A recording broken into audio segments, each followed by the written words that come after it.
Коопсуз шаар долбоору боюнча интервью алалы десең эле жооптуулар кокуйлап кача берип айлабызды кетирди. Айып пулдун өлчөмүн мыйзам чыгаруучу орган бар, жогорку кеңеш, ол жогорку кеңеш карайт, жогорку кеңеш чечет. Аны уже биз чечкенге бизде эч кандай мыйзамдык укук жок. Айлык маянанын көлөмү боюнча Кыргызстан эң акыркы орунда турат. Бул тууралуу КМШ өлкөлөр эл аралык статистикасы жарыялаган. Маалыматка таянсак, Кыргызстан, Тажикстан, Молдова эң акыркы орунда экендиги аныкталган.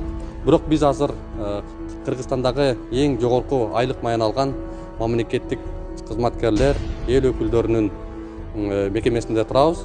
Бүгүн биз ушул айып пулдардын өлчөмүн канчалык деңгээлде төлөй алып жатышат, бул төлөмдү төлөөдө биздин эл өкүлдөрүбүз кыйынчылыкка туушкан жокпу?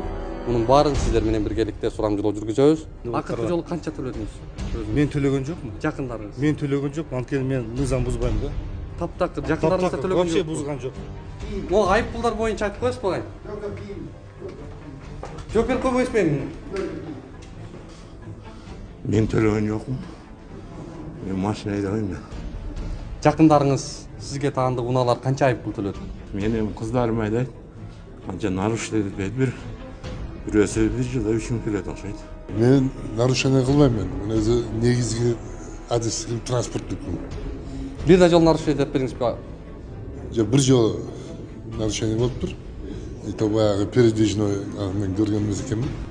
Мен вообще чындыгын айтсам, акыркы мезгилде мен төлөгөн эмес. Таптакыр төлөгөн жоксузбу? Таптакыр төлөгөн. Чындык. Жакындарыңызчы? Жакындарымды что-то суралыптыр, бирок төлөдүк, по-моему. Бир жол төлөдүм. Акырын айдым, 60-тан ашпайм.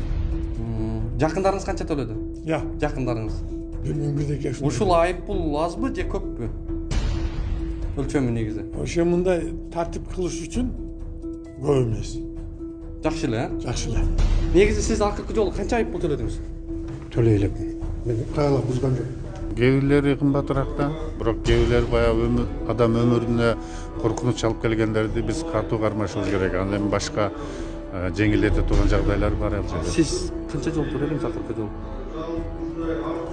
Мен бир 3 жол төлөгөндөн кийин нарушение кылбай калдым.